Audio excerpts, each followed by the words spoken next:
いかがお過ごしですか？ジェントルマンフィロソファーの花田ステパノザトルです。今日お話ししようと思うことは、日経新聞を読むな、ムーを読めっていうことなんですね。どういうことかっていうと、ちょうど、1月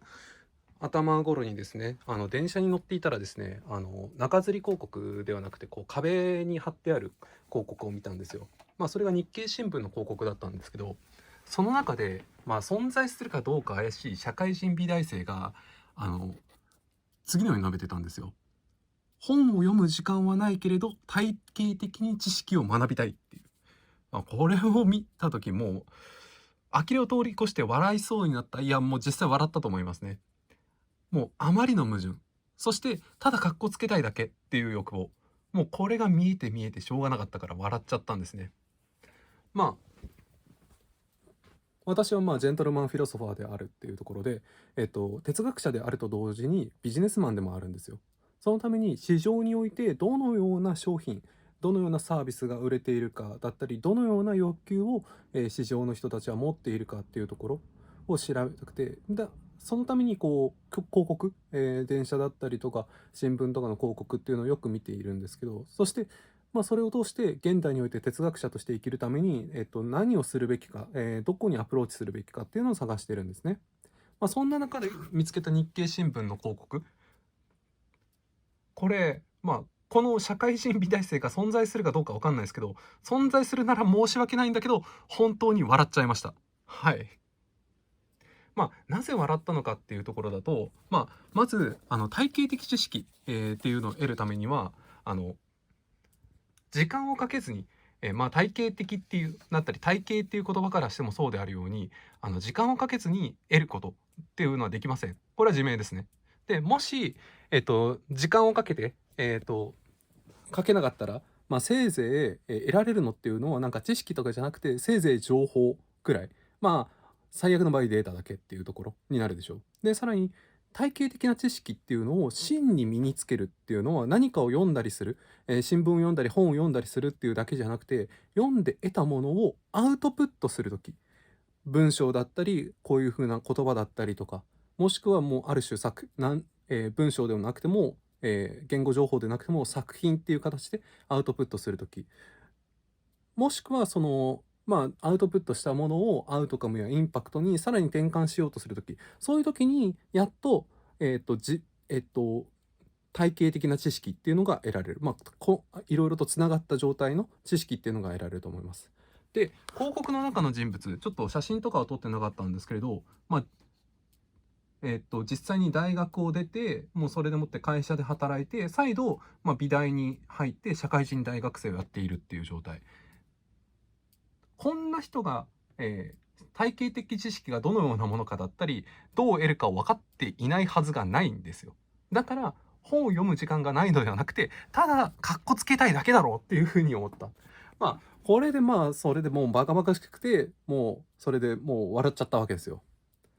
この美大生、社会人美大生が本当に存在して、もしがとその人と私が会うことができるんだったら、その人に何か伝えられるとするんだったら、冒頭の言葉を伝えるでしょうね。日経新聞を読むなと。月刊ムーを読めと。ここに、ムーの、今日ちょうど届いた3月号のやつとかもありますけれど。で、さらに、いろいろとバックナンバーとか、増刷版とかも買ったりしてたりするんですけれど、それはさておいて、なぜムーを進めるのかって言いますと、現代人においてちょっと私が問題だと思っていることっていうのは、情報やデータという栄養に対して消化不良を起こしていると、そういうふうに私は思ってるんですよ。情報やデータっていうのを理解するのために十分な時間をかけずに、それっぽいもので理解したつもりになっていると。で、そしてその上っ面の情報だけ、上っ面のデータだけ、そして、それっぽい文言だけ、それでもって人を攻撃しようとすると。もしくは文字を文字通りに、数字を数字通りに受け取っちゃって、その背後にある意図やその背後にある存在っていうところに思いを馳せることすらできないと。だからもしそんな時間のなくて消化もすることができない人が日経新聞を読み続けてもただのゴミのコレクションを作って、それに生まれてただ単純に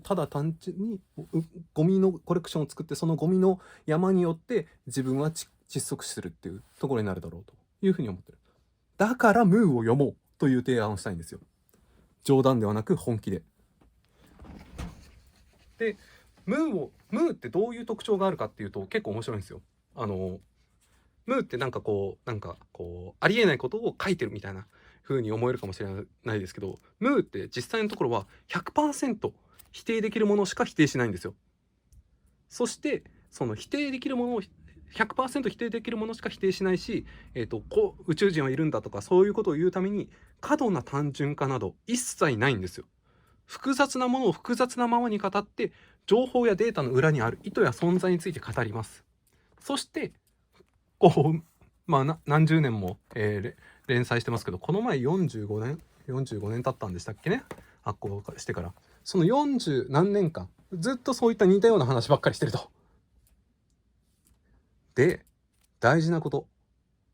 は、ムーで取り扱われてる主張っていうのは論理的でありながら非連続的なジャンプがあるんですよ。このジャンプをするための力こそがコレクションではなくセレクションにする力。人間が情報を自分のものへと、もしくは自分の知識、知恵、知性っていうものに変換する力なんですよ。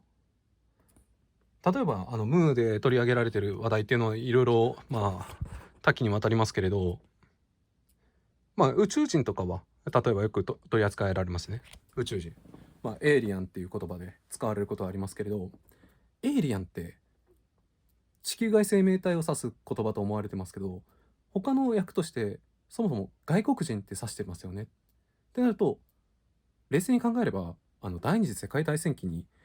米国が日本人に対する人体実験を実施していたことを隠蔽するためにそのエイリアンっていう日本人を指すエイリアンっていうところをごまかすため、隠蔽するために別訳として、地球外生命体、エイリアン、宇宙人っていうのを考案したんだろうというふうに考えるのが至極真っ当でしょう。そっちの方が宇宙人よりも、確率は高いと思います。で他にもディープステートっていうのはありますね。不都合な、どう考えても愚かな、政策や法を実行する、そんなディープステートっていうのがいると。そんなずる賢くて悪意ある組織があるからこんなおかしなことが起きてるんだっていう風に考えるんじゃなくて、普通に考えれば現代の政治体制がただ愚かでただ善良なシャローステート、ディープステートじゃなくてシャローステートになっただけだろうっていう風に考えるんですよ。けれどこの冷静な判断を踏まえた上でもなお、ムーでは宇宙人はいるしディープステートが暗躍しているんだ、なぜならと続くんですよ。これがもう論理的でありながらも非連続なジャンプとしてすごい面白いんですね。でこんなところ、こんな風な非連続なジャンプだったり、複雑なものを複雑なままに語るというところでなると、ムーを読めば混乱するんですよ。しかしその混乱っていうのはさながらステーキを食べる時のような感じがしてて、つまり硬い肉を口に運びやすくナイフとフォークで苦労して切り分けて、それを口に入れても苦労して噛み砕いて、で食べ終わっては食べ終わったでまた消化に伴う血中糖度の上昇やインスリンの分泌などによるもののように疲れるんですよ。つまり意味を理解し分解し情報を消化し、作者の意図を十分に理解し自分のものと再構築するため、これに伴う混乱なんですよ。もしくは人間の知性、先ほど触れたような、非連続なジャンプ、人間の知性がなせる非連続なジャンプを追体験したことによる疲れなのかもしれないと。ただ読むのではなくて消化する、自分のものにする、それが情報やデータに対する消化不良を起こしている現代人に対して改めて求められているものだと思うんですよ。もちろんさっきの社会人美大生のように、たくさん読むっていうことをやりたいと、たくさん読むっていうこともいいでしょうと。しかしそれ以上に読んだものを自分のものにすること、自分がアウトプットを出すこと、これが大事だと思っています。特に危惧していることとしては、活版印刷技術が出てきた際に魔女狩りが生じたようなこと、こんなことはもう二度とあってはならないと。十分に消化し自分のアウトプットを出し、アウトカプトインパクトを出す、これはを先にやらないといけないと。文字を文字通りに、数字を数字通りに受け取ってしまう知的衰弱のままでは、こ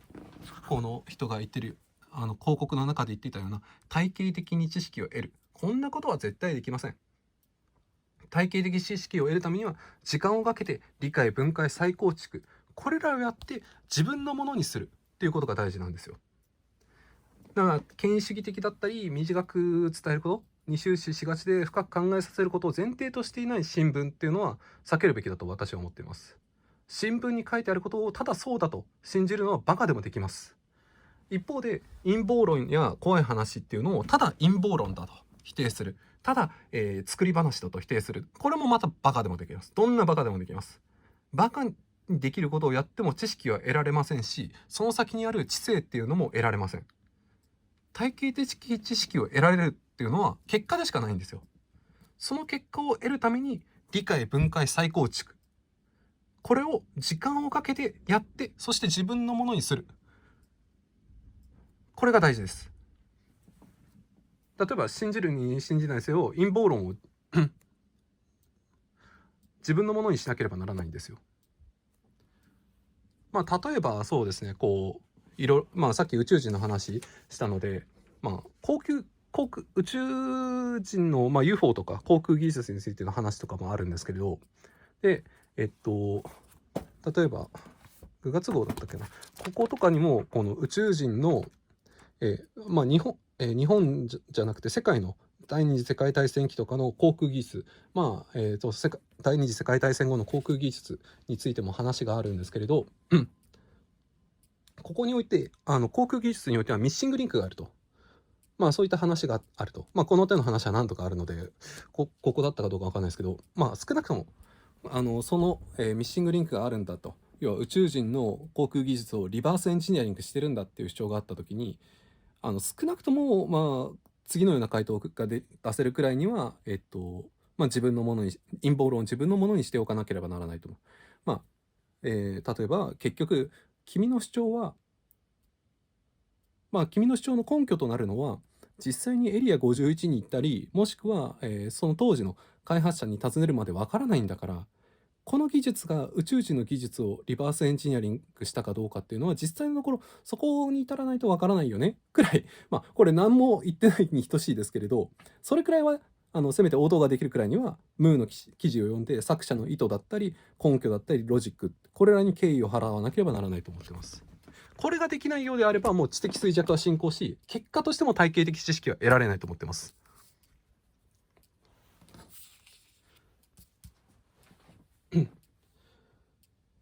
さてそれで架空の存在かもしれないこの日経新聞の広告の社会人美大生にはね、かっこつけたい欲望っていうのを捨てて、矛盾した自分の中にある矛盾した信念に気づいて、そして日経新聞ではなくぜひ月刊ムーを自分のものにしてほしいです。っていうのは彼もそうですし、私だったりまた今聞いてくださってる方もそうだと思います。まずカオスを受け入れるべきだと思っています。複雑なものを複雑なものとしてまず受け入れるべきです。そして、時間をかけて理解、分解、再構築、これらをやって自分のものとするのが必要です。そのためにはこの要は複雑なものを複雑なものとして受け入れ、理解、分解、再構築、そしてアウトプット、アウトカム、インパクト、これらにやっていく一連のことが実現できる、そういった、習慣だったりシステムっていうのを、